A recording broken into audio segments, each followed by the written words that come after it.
When I used to visit my friend Anthony as a kid, we used to play Twin Eagle on his NES. It often glitched as the connectors were probably dirty, but that's besides the point. We never really got far when playing it. Probably never past the second level, but either way, we enjoyed it. So I decided to play it for a review. Because, well, why not? Twin Eagle is a vertical shooter that was apparently an arcade game at one point. I couldn't find a story in game, so it was to the internet to figure out why I was shooting down enemy planes, ships, infantry, and tanks. And apparently there really isn't much of a story. At least not one that I can find. Oh well, I could make one up, but being that this game is an NES shooter that only consists of 5 stages, I don't really think a story is all too necessary. So let's move on past the lack of story elements and talk about the gameplay. It's your standard shooter variety. You move around the auto-scrolling level, blasting anything that moved and destroying a limited amount of environmental objects to uncover hostages. These hostages can be picked up, although I'm not sure if there's really a point, because it doesn't seem to get you any points. At least not while during the stage. Maybe it gave you a level bonus or something, but I never noticed it. There are a few power-ups that you can grab. Bombs are available, and if you detonate one by pressing B, all enemies and their bullets will disappear. No points or additional power-ups will pop up from the resulting explosion. Certain enemies will also drop a weapon power-up. It starts as a basic level up of your standard weak shot, but if you shoot the power-up, it'll cycle between the other options, whether it be a spreading green bullet, or a spread out regular shot, or even the best of the options, a missile. Each weapon can be upgraded several times by collecting the same power-up icon. Personally, I stuck around with the missiles, because although the weapon fired in a small, narrow line, it destroyed anything they went through in one blast, along with also traveling through the enemies. There is also an option, the last one in the power-up listing before starting at the original power-up, that increases the speed of your helicopter.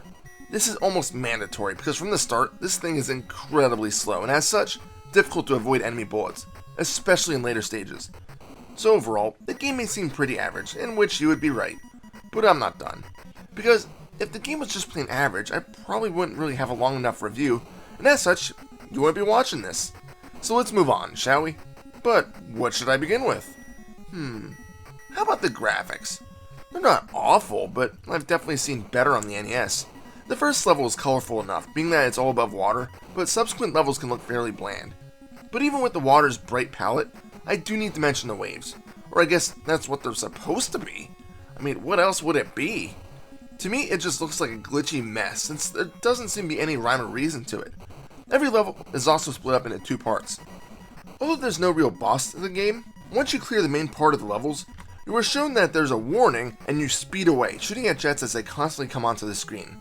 These sections are actually much easier than the main parts of the levels, as you only have to worry about 1 or 2 enemy planes at one time. Also, touching the actual enemies won't kill you, but only their bullets will drop you. And yeah, of course, it's one-hit kills. And I should mention that the one thing that did piss me off about this game was that when you die, you lose all of your power-ups. Normally, this wouldn't concern me too much. I could deal with the weapons being lost. But the fact that you lost all of your bombs and your speed, and it makes later levels nearly impossible to traverse for more than a few seconds before getting hit again. And also added in the fact that you only have 3 continues, and it makes completing the game almost impossible unless you can somehow make it to the final levels without dying, therefore keeping all of your equipment. I got near the end of the game once, but have yet to actually finish it because I always tend to die at losing everything. Another thing that infuriates me is the fact that the power-ups block your shots. Not the bombs, but the ones that your enemies drop that you can cycle by shooting them. This would be acceptable if they would be destroyed after a few blasts, but they don't. Come later levels, when multiple power-ups would flood the screen, they might block an entire shooting lane. Sometimes they even block escape paths, so you have to either fly in and possibly downgrade your weapons, or die and have to start from scratch. Of course, you're probably going to end up taking the risk with the weapon downgrade. And when you do die, especially in later levels, what do you even go for? A better weapon and remain moving stupidly slow?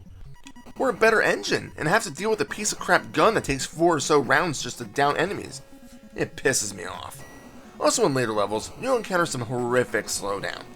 NES was known for this when there were a lot of things on the screen, but this might have broken records. The game will stutter along and be really choppy.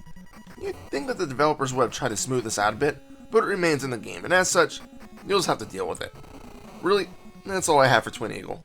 It's not a bad game, mind you, but not really one that you just have to have in your collection.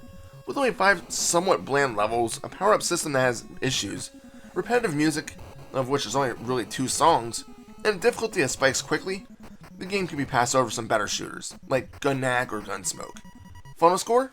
6 out of 10. This is Reaper. Happy fragging.